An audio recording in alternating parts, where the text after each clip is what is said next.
We are in Bible reading in our YouTube channel, tips and reminders.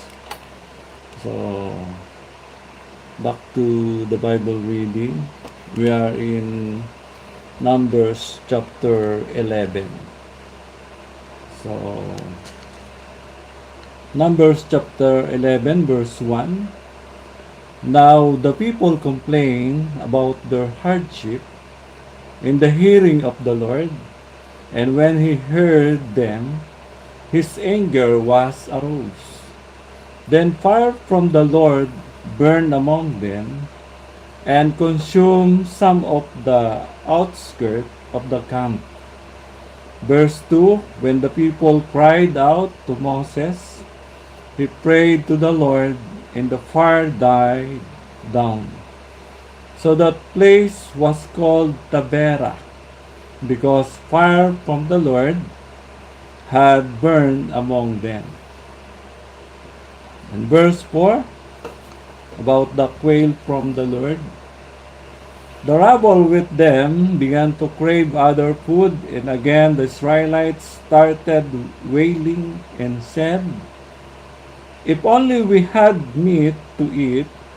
We remember the fish we ate in Egypt at no cost. Also the cucumbers, melon, leeks, onions, and garlic. But now we have lost our appetite. We never see anything but this manna. Verse 7, the manna was like coriander seed and looked like resin. The people went out gathering it and then ground it in a handmill or crushed it in a mortar. They cooked it in a fat or made it into cakes, and it tasted like something made with olive oil. When the Jews settled on the camp at night, the manna also came down. Verse 10, Moses heard the people of every family wailing, each at the entrance to his tent. The Lord became exceedingly angry, and Moses was troubled.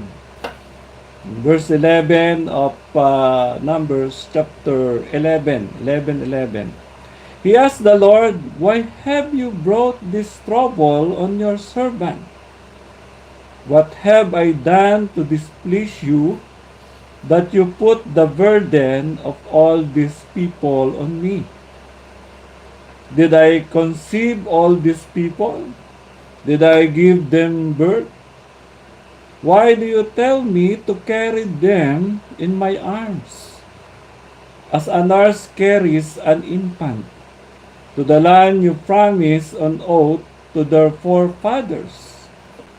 Where can I get meat for all these people? They keep wailing to me, give us meat to eat.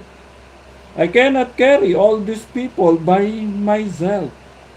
The burden is too heavy for me.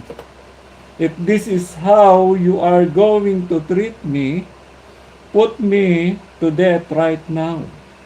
If I have found favor in your eyes, and do not let me face my own ruin. In verse 16, the Lord said to Moses, bring me 70 of Israel's elders who are known to you as leaders and officials among the people. Have them come to the tent of meeting, that they may stand there with you. I will come down and speak with you there. I will take of the Spirit that is on you and put the Spirit on them. They will help you carry the burden of the people, so that you will not have to carry it alone. Numbers 11 verse 18, Tell the people, consecrate yourselves in preparation for tomorrow. When you will eat meat, the Lord heard you when you wailed. If only we had meat to eat, we were better off in Egypt. Now the Lord will give you meat, and you will eat it. You will not eat it for just 1 day, or 2 days, or 5, 10, or 20 days, but for a whole month, until it comes out of your nostrils, and you loathe it, because you have rejected the Lord who is among you, and have wailed before him, saying, Why did we ever leave Egypt? Verse 21, But Moses said, Here I am among 600,000 men on foot, and you say, I will give them meat to eat for a whole month. Would they have enough to eat? Flocks and herds were slaughtered for them? Would they have enough if all the fish in the sea were caught for them? The Lord answered Moses, Is the Lord's arm too short? We will now see whether or not what I say will come true for you. So Moses went out and told the people what the Lord had said. He brought together 70 of their elders and had them stand around the tent. Then the Lord came down in the cloud and spoke with him, and he took of the Spirit that was on him, and put the spirit of the 70 elders. When the Spirit rested on them, they prophesied, but they did not do so again. Verse 26, However, two men whose names were Eldad and Medad had strayed in the camp. They were listed among the elders, but did not go out to the tent.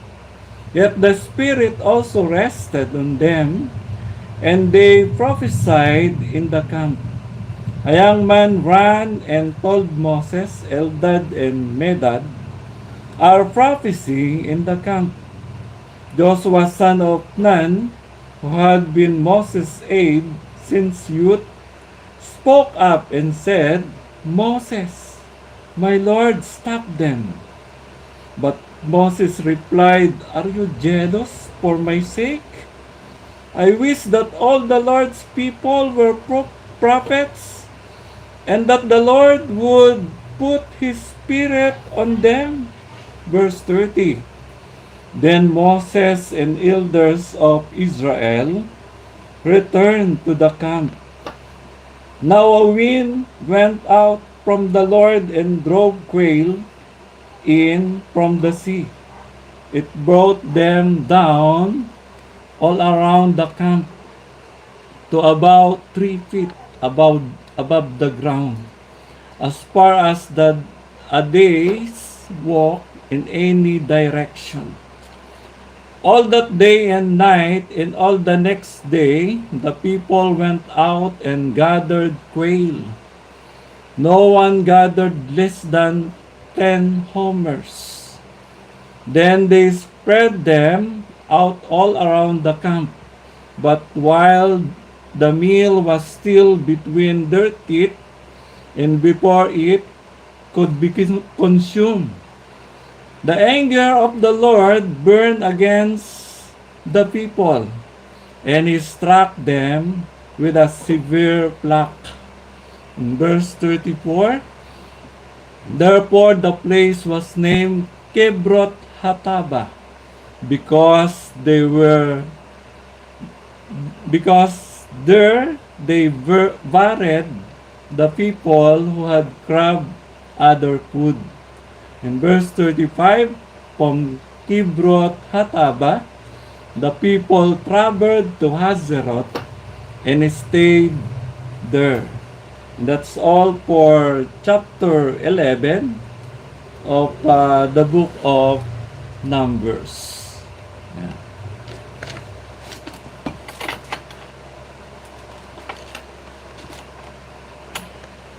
Yeah. So,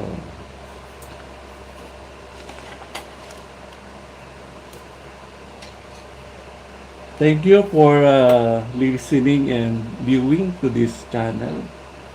The important verse for chapter 11 is in 11 verse 29 about the burdens of leadership.